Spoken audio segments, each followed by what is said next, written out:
campos e campinas, pastoreia o bom Jesus, junto às águas cristalinas, seu rebanho em paz conduz. Ele guarda assim minha alma e a protege em seu calor. Nas angústias ou na calma, vai comigo, bom pastor, sempre amável e clemente. Vai comigo, bom pastor.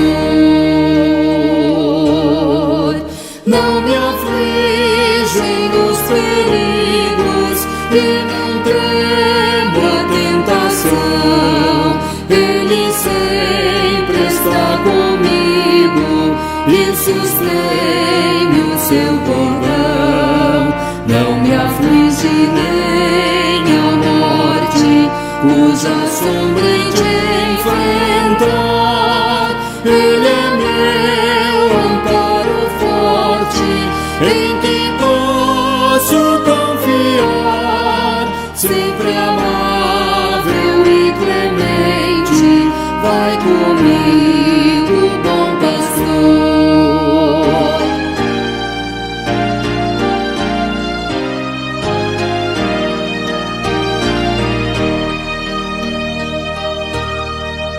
Sua mesa me prepara, pois minha alma quer nutrir.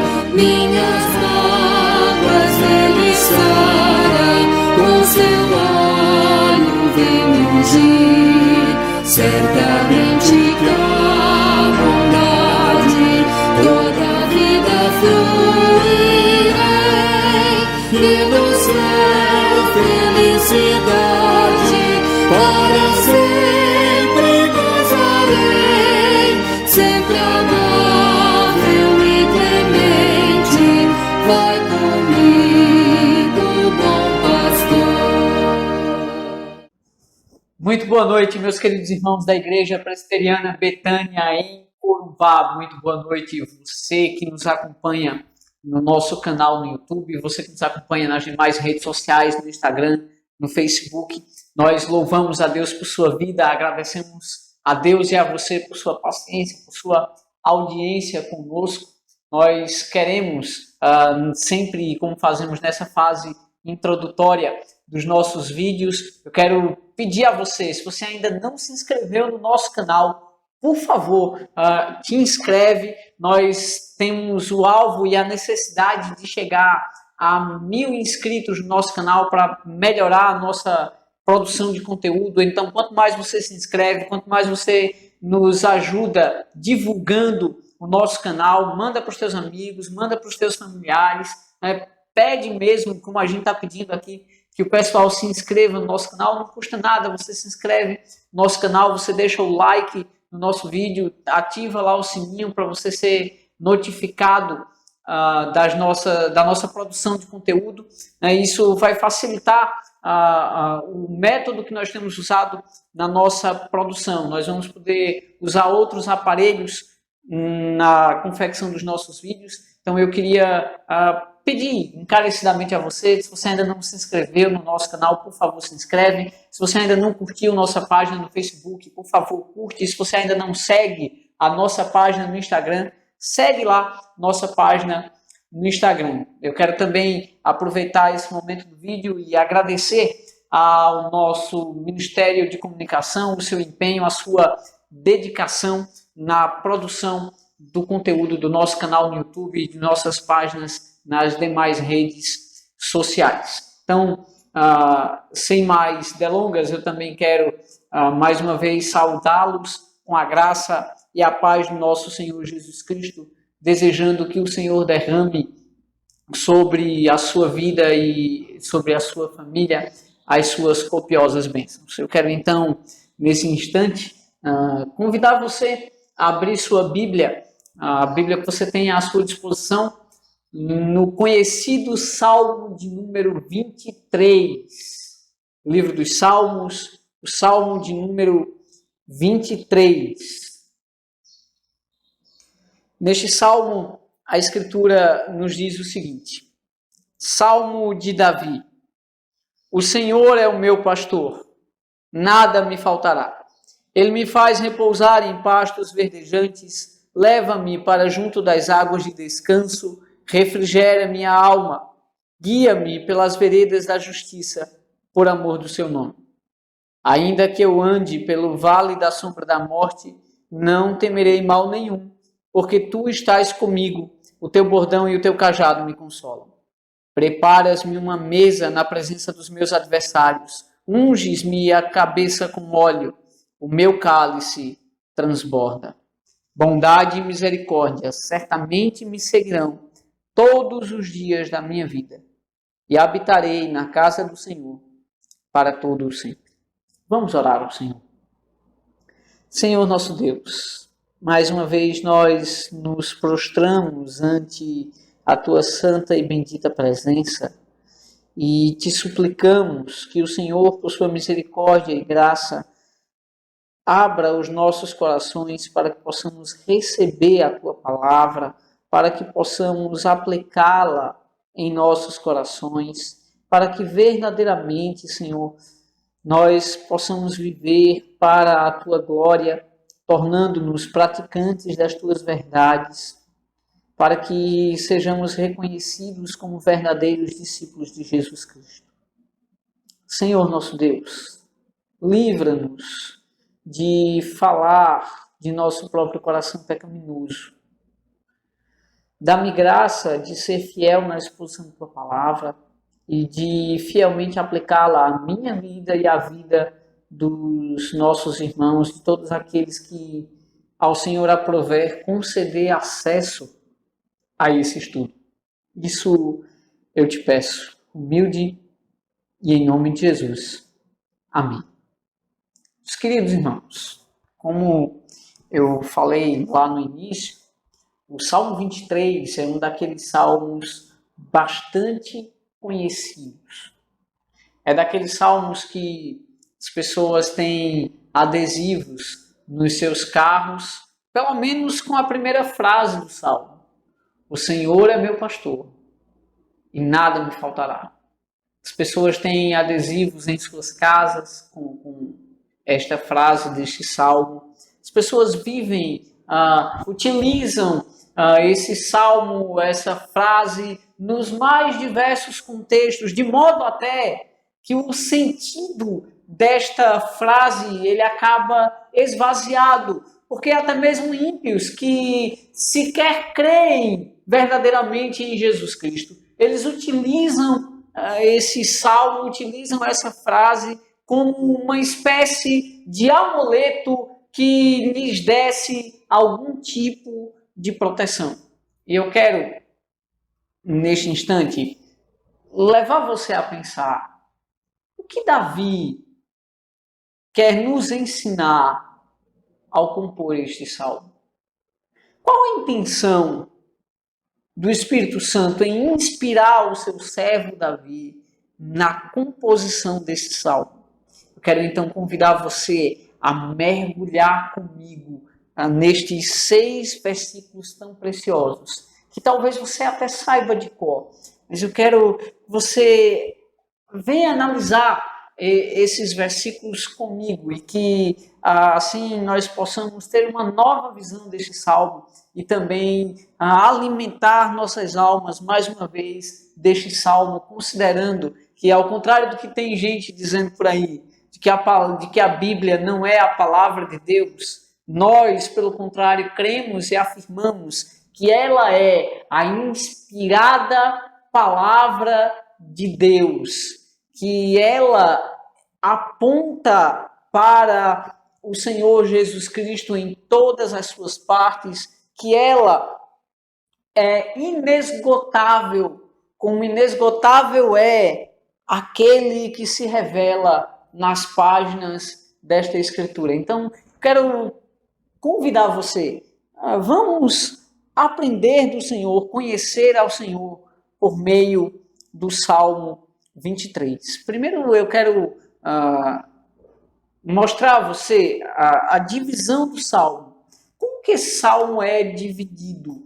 O que eu tenho aqui é Davi falando aos seus leitores, aos seus ouvintes, cantando o salmo do seu relacionamento com Deus. E ele canta esse relacionamento com Deus montando duas imagens neste salmo, duas imagens do seu relacionamento de Deus. Imagine que Davi está aqui pintando dois quadros nos quais ele não usa óleo sobre tela, tinta a óleo sobre uma tela, mas ele utiliza palavras inscritas num papiro. Palavras que chegaram até nós e nos foram traduzidas e que nós cantamos e as cantamos com tanta alegria e de diversos modos. Quais são essas imagens que Davi está descortinando neste salmo? Se olhar os versículos de 1 a 4, você vai encontrar a primeira imagem que Davi apresenta nesse salmo, de Deus como um pastor. Davi está olhando para o seu próprio laborar como um pastor de ovelhas e ele está então dizendo que Deus o trata como um supremo pastor, como um pastor muito melhor do que o tipo de pastor que Davi pôde ser para as ovelhas de seu pai. Ele avança na construção desse salmo, montando uma outra imagem. Ele pinta agora o quadro de Deus como um grandioso anfitrião. Nós vamos ver lá na frente que essas imagens, elas não são meramente distintas, elas estão intimamente relacionadas, e eu quero que você perceba que este salmo ele é uma unidade em si, completa, fechada. Isso fica muito claro pela repetição do nome pactual de Deus, o nome que, como eu já expliquei outras vezes, a pronúncia foi perdida no processo de vocalização do texto hebraico, então é um nome que nós não temos como pronunciar, embora alguns tentem conjecturalmente apresentar possibilidades de pronúncia, mas eu quero que você perceba que a repetição desse nome no início do salmo e no final do salmo, fazendo aquela montagem gráfica que eu também já expliquei aqui, se você pegar os vídeos nos quais eu estudo o Salmo 1º e o Salmo 2º, eu coloco que esses dois salmos eles são um compúsio, um envelope, em que pela repetição de determinada palavra no início e no fim, o autor marca o início e o fim da unidade literária. É exatamente o que acontece aqui no Salmo 23, pela repetição do nome pactual do Senhor.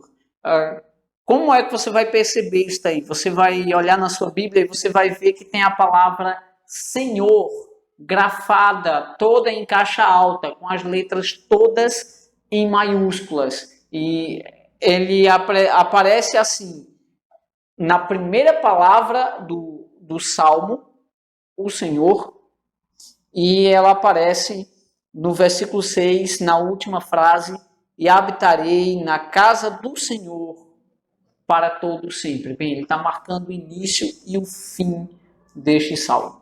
Este salmo, ele tem uma relação com o Salmo 22. Se você acompanhou nossa live, já está disponível no nosso canal no YouTube, mas se você acompanhou nossa live no Facebook, no Instagram, domingo passado, antes de ontem, você deve lembrar que eu expus o Salmo de número 22, que é um chamado Salmo messiânico. Neste Salmo, Davi canta a experiência, lamenta a experiência de suas angústias, ao mesmo tempo em que ele profetiza a respeito da morte e ressurreição do Senhor Jesus Cristo. Neste Salmo 23, Davi parece expressar a sua gratidão ao Senhor pelo livramento que ele executou em meio às diversas tribulações. João Calvino, comentando este salmo, ele percebe que esse salmo ele não está conectado a uma situação histórica específica, mas ele muito provavelmente foi composto enquanto Davi desfrutava de um período de relativa paz e tranquilidade no seu reinado, algo que era raro no reinado de Davi. O que é que Davi está cantando então aqui? Volte os seus olhos para o texto, você vai ver Davi inicia este salmo com uma grande expressão de confiança no Senhor. O Senhor é meu pastor, nada me faltará. E ele então começa a descrever o modo como um bom pastor age para com suas ovelhas. Este bom pastor, ele não deixa nada faltar às suas ovelhas. E o que é esse nada faltará às suas ovelhas? Se você está pensando que aqui nada me faltará é uma suposta base para o que se chama por aí de teologia da prosperidade, tira isso da tua cabeça, porque não é disso que o texto está falando. O texto está falando de que Deus provê e sustenta tudo aquilo que é essencialmente necessário à vida daqueles que nele creem. E não só daqueles que nele creem, mas até mesmo na vida dos ímpios, Deus provê e sustenta com aquilo que é extremamente necessário. Como eu sempre tenho dito, o sol não brilha apenas sobre os justos, ele brilha também sobre os ímpios. A chuva não cai somente sobre os justos, a chuva também cai na terra do ímpio e fertiliza a terra do ímpio. O que é que eu estou querendo dizer? Aquilo que é essencial à manutenção da vida humana, o Senhor tem provido por sua misericórdia. Mas na visão de Davi, Deus faz isso não meramente por sua obrigação criacional de manter a criação sustentando-a pela palavra do seu poder, mas ele faz isso pelo pacto que Davi tem com o Senhor, ou pelo pacto que todo aquele que nele crê, que crê em Jesus Cristo como seu único e suficiente Senhor e Salvador, desenvolve com ele. Esse pacto é então expresso na relação de um pastor para com suas ovelhas. E então Davi começa a descrever essa relação dizendo assim: ele me faz repousar em pastos verdejantes e ele leva-me para junto das águas de descanso. Ora, ovelhas são animais extremamente dependentes. Ovelhas não são animais símbolos de força, não são animais símbolos de inteligência, de sagacidade, de esperteza. Muito pelo contrário. Elas até podem ser tidas como animais fofinhos que dá vontade de apertar, mas são animais extremamente dependentes. São animais que não encontram comida sozinhos, são animais que não se defendem sozinhos, são animais que dependem do seu pastor. O que Davi está fazendo aqui é exatamente reconhecer a sua dependência de Deus e dizendo, do mesmo modo como uma ovelha depende do guiar de seu pastor para encontrar alimento, assim também eu dependo do Senhor Deus para encontrar alimento. E ele não me leva a qualquer pasto, ele não me conduz a qualquer tipo de pasto. Ele me leva aos melhores pastos. Ele me leva aos pastos verdejantes. Ele me leva a pastos em que eu possa repousar. A ideia aqui é da própria prática de Davi, como eu disse, enquanto ele era pastor das ovelhas de seu pai, Jessé. Davi sabia que uma ovelha, para que ela alimentasse, para que ela pudesse se alimentar eficazmente, ela precisava de um local tranquilo, com pasto abundante e verde. E que assim ela repousava e se alimentava enquanto repousava. Davi também percebia o seguinte: ovelhas, carneiros não são conhecidos como exímios nadadores. Muito pelo contrário.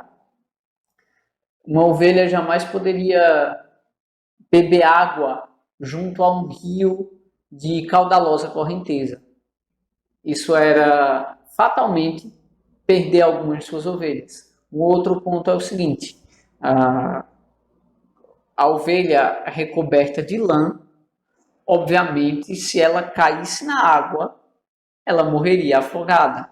Não sei se você já teve a experiência de pular na piscina com roupa e tudo. Não é a coisa mais fácil do mundo você nadar de roupa. É por isso que os trajes de banho são extremamente colados ao corpo. E pense nas competições de natação.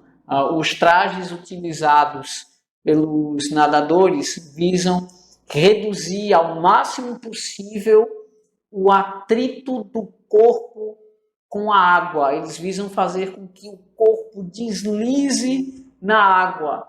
Obviamente, esses trajes não são de lã de ovelha. O que é que acontece com a lã quando ela está molhada? A lã incha, retém a água e torna-se cada vez mais pesada, o que faria com que um animal frágil e até mesmo obtuso como uma ovelha fatalmente viesse a falecer.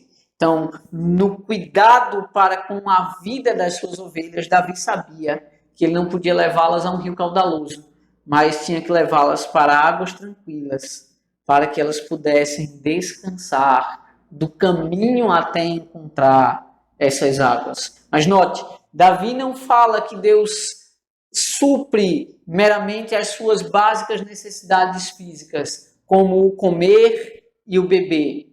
Davi olha agora para a sua própria alma e diz: o Senhor me refrigera a alma. A ideia dele é: o Senhor dá alívio aos sofrimentos da minha alma. E como é o alívio para esses sofrimentos? O alívio desses sofrimentos é o guiar do Senhor por veredas de justiça. A ideia de que Deus não permite que os nossos pés vacilem e se desviem do caminho que Ele traçou, mas que Ele mesmo nos guia no caminho que nos conduz a uma relação com Ele. A ideia de que Ele coloca sobre nós de sua própria justiça para que nós possamos nos relacionar com Ele. E é interessante a última frase do versículo 3, que Davi deixa muito claro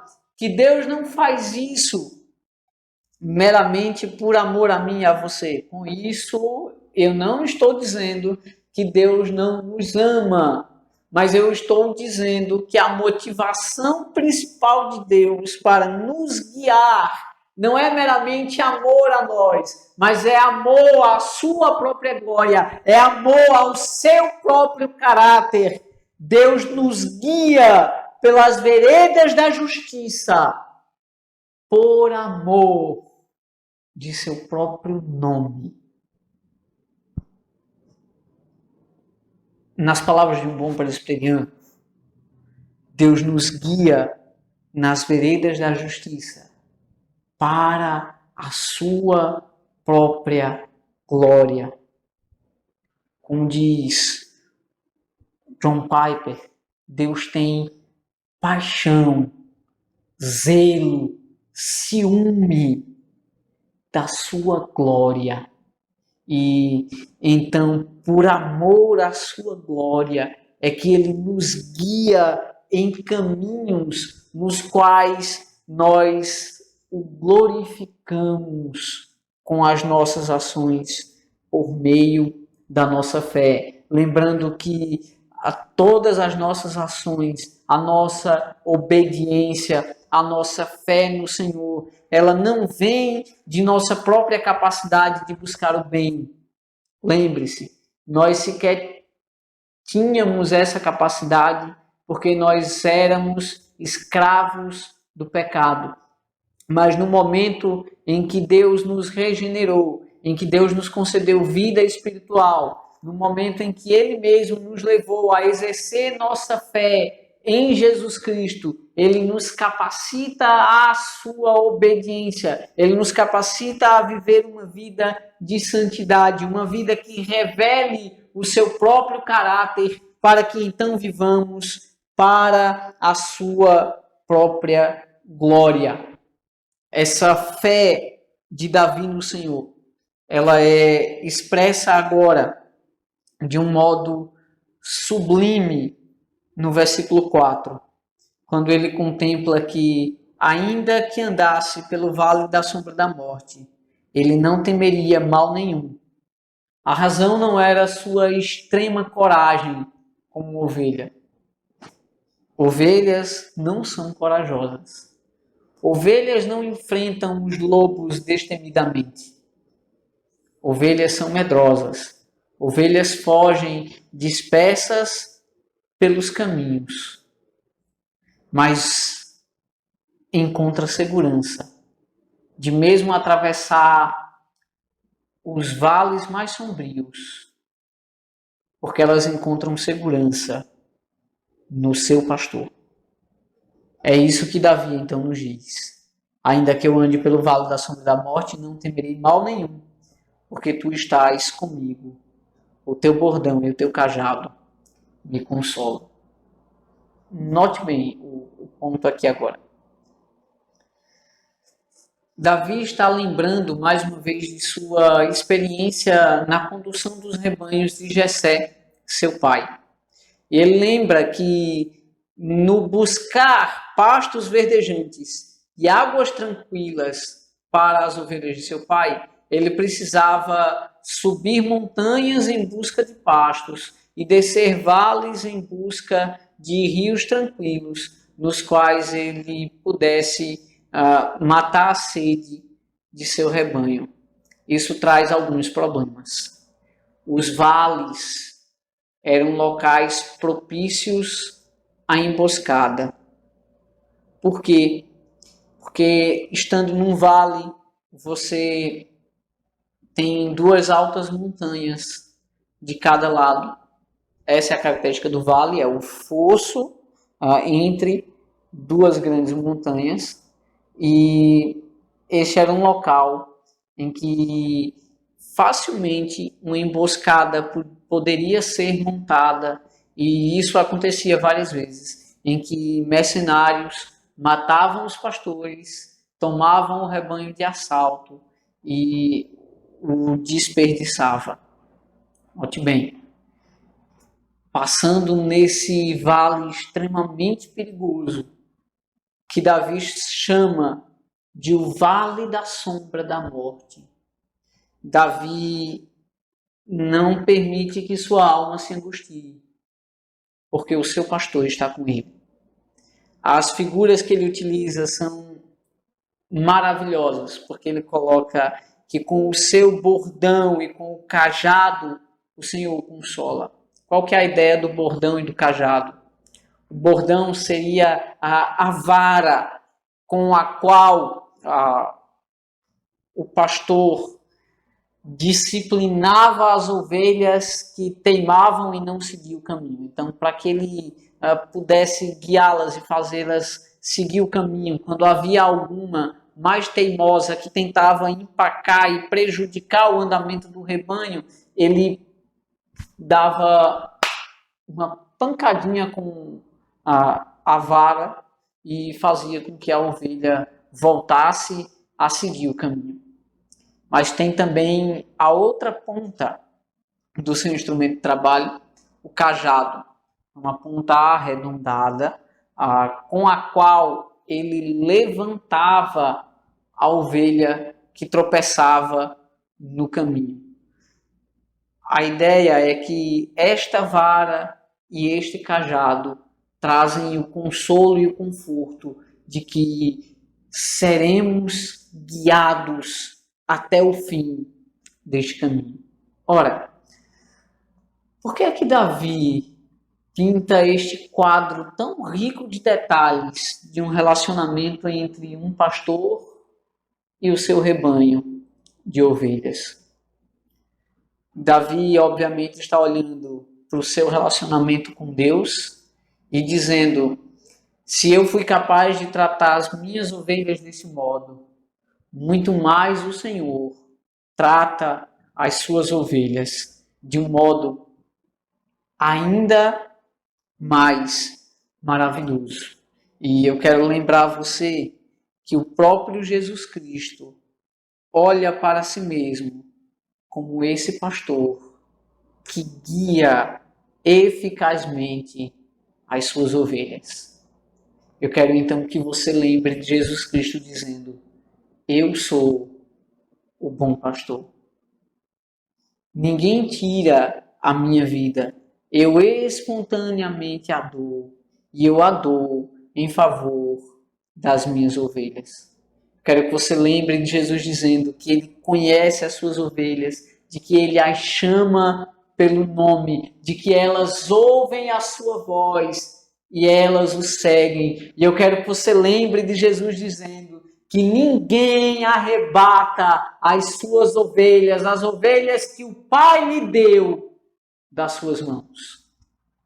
A ideia aqui é que se Davi foi capaz de arriscar a sua vida lutando contra um leão ou um urso para defender uma das ovelhas de Jessé, Jesus Cristo deu a sua vida em resgate dos eleitos de Deus Pai, para que estas ovelhas pudessem adentrar os pastos da Jerusalém celestial, para que essas ovelhas pudessem assentar-se à mesa das bodas do Cordeiro que foi morto, do Cordeiro que tira o pecado do mundo. Meus queridos irmãos, este salmo nos chama a contemplar a ação redentiva de Jesus Cristo em favor de todo aquele que nele crê, em favor de sua igreja. Este salmo nos chama a perceber de que não importa o tamanho das aflições que tenhamos de passar, nosso pastor atravessa os vales e as campinas juntamente conosco. Nosso pastor não nos abandona. Ele não é um mercenário. Ele é aquele que dá a sua vida por suas ovelhas. Ele não é meramente um pastor que conduz suas ovelhas até ao aprisco, até ao curral. Veja agora a próxima imagem do salmo. Esse pastor, ele se torna um anfitrião para as suas ovelhas. O que eu estou querendo dizer é que esse pastor, ele não meramente as coloca no curral do lado de fora da casa, ele as recebe dentro de sua própria casa, ele as hospeda. A ideia aqui é que ele pratica aquilo que era praticado em Israel, da chamada lei da hospitalidade. O que era isso? Eles deveriam acolher os viajantes que atravessavam de cidade em cidade. Eles tinham que, ao fim do dia, observar a praça da porta da cidade e ver se alguém estava à mercê do relento, passando a noite naquela praça. Então, alguém da cidade deveria abrigá-lo em sua casa e fazê-lo descansar da viagem. Aí eu quero que você lembre que eles não tinham carros confortáveis como nós temos, né, e que eles não andavam com tênis Nike ou Adidas ou qualquer marca que você queira, que você goste, né, extremamente confortáveis, com os mais modernos sistemas de amortecimento que os faziam caminhar tranquilamente numa estrada perfeitamente pavimentada e sombreada por árvores frondosas. Não era assim que eles viajavam. Eles viajavam muitas vezes até descalços, ou tendo calçados bastante rudimentares, muitas vezes andando pelos desertos, vales e montes pedregosos, com o sol escaldante sobre eles. Então, chegando o fim do dia, tudo que ele queria era um lugar onde ele pudesse comer. Era um lugar em que a sua cabeça fosse ungida e tivesse refresco e descanso do sol escaldante. Note a imagem. Davi fala agora do Senhor como um anfitrião que não só abriga, tira de passar a noite na praça, mas o abriga na sua casa e lhe dá alimento e descanso, mas também lhe dá proteção contra os seus adversários. Aqui que eu quero que você lembre, lá do Salmo 22. Se você puder, volta a ler um pouquinho o Salmo 22 e veja a imagem dos inimigos que Davi canta, se lançando sobre ele como touros selvagens, fortes, com chifres enormes e pontiagudos, como leões que rugem bravamente e como cães que devoram carne morta apodrecendo. Estes adversários estão diante de Davi. Estão vendo Davi ser abrigado. E mais que isso, eles percebem que esse anfitrião de Davi, ele toma vingança contra os seus adversários. Eu quero que você lembre que estes adversários de Davi, eles apontavam para os adversários do próprio Jesus Cristo. Lembre-se que o que eles diziam, o que eles dizem de Davi, os principais sacerdotes dirão de Jesus Cristo: confiou no Senhor, que ele o livre, salve-o, pois nele tem prazer. Pois bem, estes adversários são os adversários do próprio Jesus Cristo. E você pode estar se perguntando: quem são estes adversários? E eu quero lembrar você que eu e você estávamos listados neste número dos seus adversários, dos seus inimigos. Lembre-se que enquanto nós estávamos no nosso estado de pecado, nós éramos inimigos de Deus, inimigos de Jesus Cristo. E note a ação de Jesus Cristo e de seu Pai, este grandioso anfitrião. Ele prepara uma mesa na face dos seus adversários. Ele unge a sua cabeça, isso aponta não só para o refresco do descanso da viagem, mas isso aponta para a unção de Jesus Cristo, para o seu messianismo, para o seu reinado como o Cristo enviado de Deus. E note agora o detalhe: este rei tem um cálice na mão que transborda. Quando nós lemos o Salmo 23 e falamos neste cálice que transborda, e logo em seguida, depois de ver que tem a mesa de um banquete preparada para nós, nós sempre pensamos na ideia de abundância, mas eu quero lembrar você que não é essa a imagem que está sendo montada aqui. A imagem que Davi está montando é a imagem da ira justa e santa de Deus e do seu Cristo sendo satisfeitas. Por isso o cálice transborda. Ora, por toda a Bíblia, a ideia de um cálice e de seu conteúdo trazem a ideia da ira sendo satisfeita. Isso vai ficar muito claro se você ler o Salmo 75, o versículo 8, que fala que Deus tem na sua mão um cálice cheio da sua ira, que espuma, cheio de mistura, e que ele dá a beber desse cálice, e os ímpios o sorvem até as escórias. Eu quero que você lembre de uma sessão inteira do livro do Apocalipse, a sessão das chamadas 7 taças da ira de Deus, ou 7 cálices da ira de Deus, ou o ápice, a perfeição da ira de Deus. Note bem, quem é digno desta ira? Quem é digno de beber esse cálice?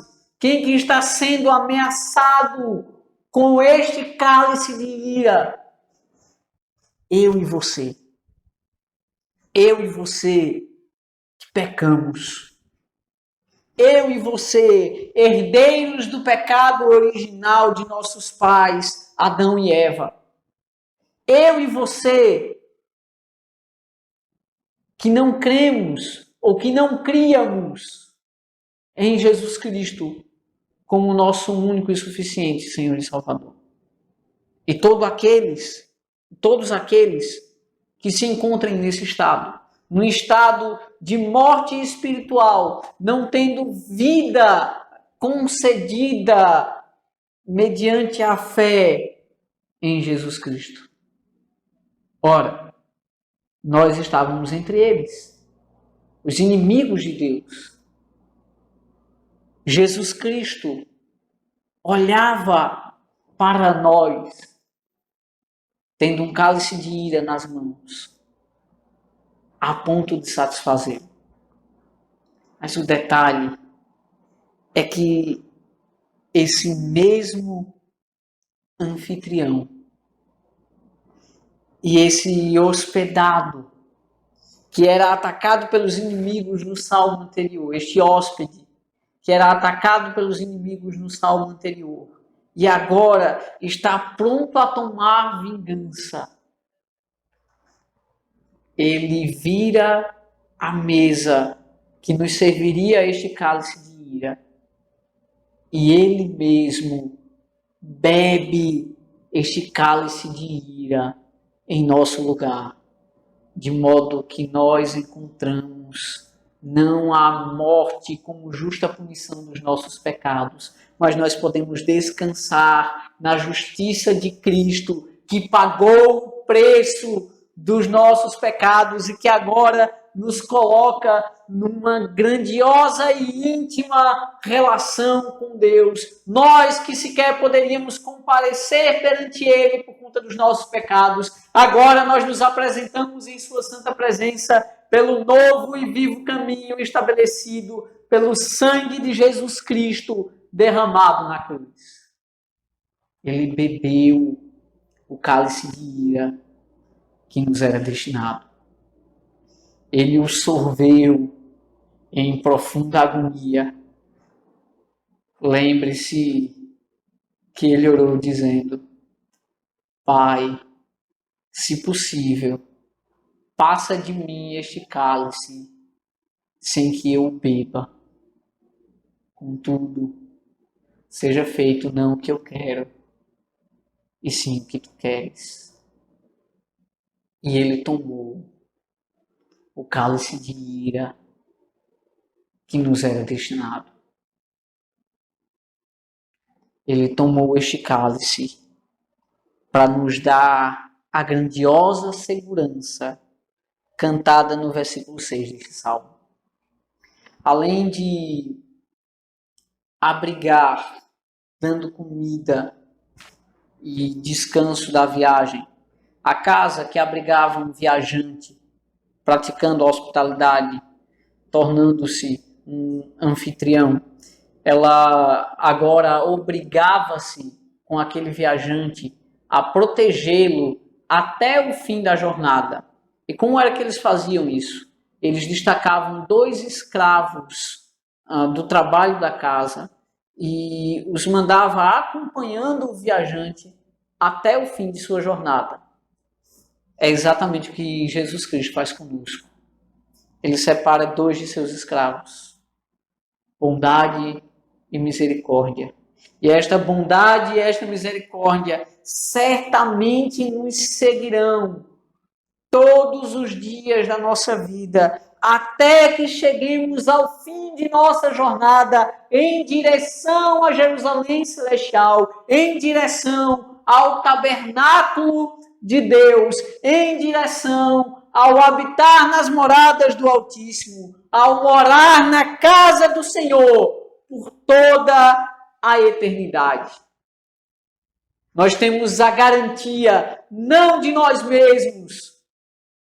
Aqui temos mais uma prova de que a nossa salvação não está firmada em nossas obras, pois se assim estivesse, nós estaríamos perdidos, porque as nossas obras não passam de trapos de imundície, mas nossa salvação está firmada na bondade e na misericórdia de Jesus Cristo, que são a garantia de que nós não ficaremos pelo caminho, mas que todo aquele que foi comprado pelo sangue de Jesus Cristo há de concluir a sua jornada em direção a Jerusalém Celestial.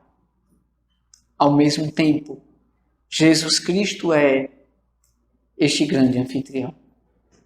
Eu quero que você lembre-se de suas palavras aos discípulos no seu discurso de despedida, dizendo: na casa de meu Pai há muitas moradas, e eu vou para lá para vos preparar um lugar, a fim de que onde eu esteja, estejais vós também.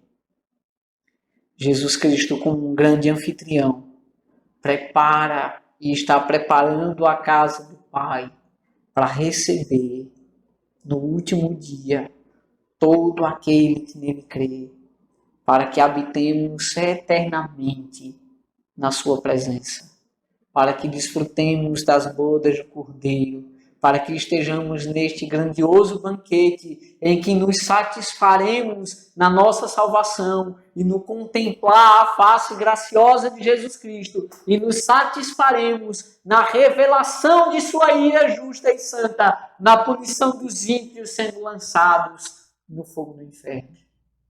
Essas 2 faces aqui estão representadas. A face iracunda no cálice de ira e a face graciosa daquele que bebe o cálice em nosso lugar e nos abriga sob as suas asas, dentro da sua casa, para que habitemos eternamente com Ele. Meus queridos, você pode estar pensando agora que isso tem a ver com nossas vidas hoje. Isso deve nos encher de esperança, porque o nosso pastor, enquanto nos guia nesse caminho, ele também está preparando um lugar da nossa habitação eterna. Ele também está nos preparando, desenvolvendo a eternidade em nossos corações, trabalhando, restaurando a imagem e semelhança em Jesus Cristo em nossas vidas, conduzindo-nos a um caminho de santidade, para que ao completar da nossa santificação, seja pela morte, seja pelo glorioso dia de sua vinda, para buscar a sua igreja, ele nos faça adentrar o tabernáculo celestial e nos faça descansar no seio de Abraão, em pleno consolo de nossas dores, de nossas fadigas, de nossa luta contra o pecado, nos faça descansar na gloriosa salvação de Jesus Cristo. Eu quero então concluir esse estudo trazendo você a ser confortado nesta gloriosa esperança, conclamando que você descanse nesta gloriosa esperança, de que você perceba que por mais difíceis que sejam os dias que enfrentamos, nós temos amplas razões para nos encher de esperança e enfrentar batalha após batalha, luta após luta, inimigo por inimigo, na certeza de que o nosso pastor está ao nosso lado no vale da sombra da morte e também nos esperando no lar celestial como o nosso grande anfitrião que nos preparou um lugar desde toda a eternidade. Como é possível ter essa esperança? Essa esperança só é possível se eu creio em Jesus Cristo como meu único e suficiente Senhor e Salvador. Sonde sua vida nesse instante. Sonde o seu coração. Se você não tem essa esperança, se você está desesperado ante a situação que o mundo agora enfrenta, talvez seja uma prova de que você ainda não creu eficazmente em Jesus Cristo. E você precisa, nesse instante, clamar a Ele por verdadeiro arrependimento. Você precisa que o Espírito Santo de Deus gere no seu coração vida espiritual, verdadeiro arrependimento, para que você o invoque verdadeiramente e seja salvo. Porque é isso que a Escritura nos ensina. Que todo aquele que invocar o nome do Senhor será salvo. Mas também que ninguém é capaz de dizer Senhor Jesus Cristo, a não ser pelo Espírito Santo. A não ser que o Espírito Santo haja no seu coração, tirando da morte espiritual para a vida espiritual, tirando do lamaçal de pecados para a rocha que é Cristo, tirando do império das trevas para o reino do Filho do seu amor. Esse é o tempo de depositar em Jesus Cristo a sua fé. Busque este arrependimento. Ore verdadeiramente ao Senhor, reconhecendo que você é pecador, carente de sua misericórdia, mas que você crê que Jesus Cristo e somente Jesus Cristo é aquele que pode salvá-lo e que lhe salva não porque você tem algum mérito, mas tão somente por sua graça e misericórdia, firmado na justiça e nos méritos de Jesus Cristo. Faça essa oração. Vamos orar ao Senhor, concluindo assim nosso estudo. Senhor nosso Deus, humildemente nós nos achegamos a Ti, desejosos, Senhor, de que o Senhor gere nos nossos corações verdadeiro arrependimento. Que nós possamos verdadeiramente depositar em Jesus Cristo a nossa fé. Que reconheçamos, Senhor, quão pecadores nós somos, quão indignos nós somos de comparecer ante a Tua presença. Mas que pela obra redentiva, misericordiosa, santa, graciosa, maravilhosa, sublime de Jesus Cristo, nós ousamos nos achegar a Ti. E assim, Senhor, nós nos achegamos a Ti dizendo que nós cremos que o Teu Filho é o caminho, a verdade e a vida, e o único meio pelo qual nós podemos nos relacionar contigo. Que o teu Filho é o nosso único mediador, e é por ele que nós nos achegamos a ti. Nós reconhecemos os nossos pecados, e quão distantes nós andamos da tua santidade, do desenvolver o caráter de Jesus Cristo em nossas vidas. Mas nós te suplicamos, purifica-nos por teu sangue, para que então vivamos para a tua glória. Isso é o que nós te pedimos, humildes, em nome de Jesus. Amém.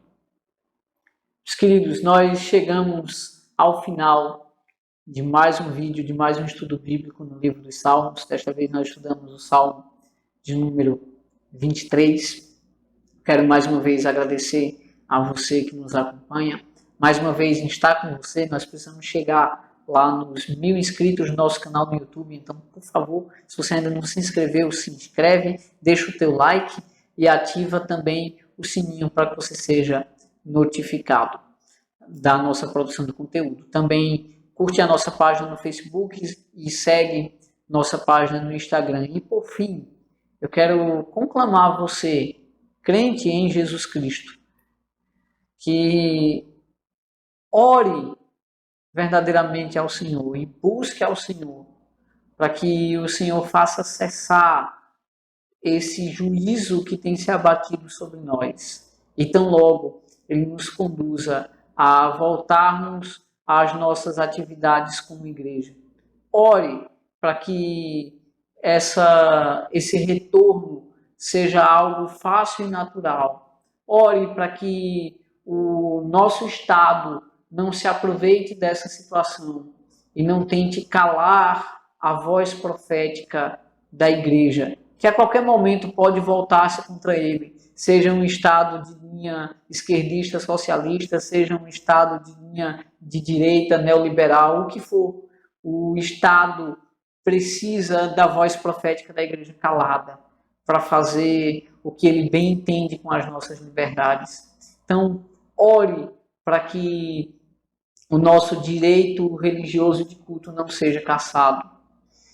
E se isso acontecer, ore para que Deus nos dê disposição de, ainda que sejamos perseguidos, continuar buscando o Senhor em espírito e em verdade, adorando-o em espírito e em verdade e vivendo para a sua própria glória. Essa é a nossa mensagem. Nós ficamos por aqui rogando mais uma vez ao Senhor que nos cubra com as suas bênçãos, com a sua proteção, e que tão logo nós possamos estar unidos, reunidos fisicamente em adoração plena ao nosso Senhor Jesus Cristo. Que Deus assim nos abençoe. Um forte abraço e até o próximo vídeo.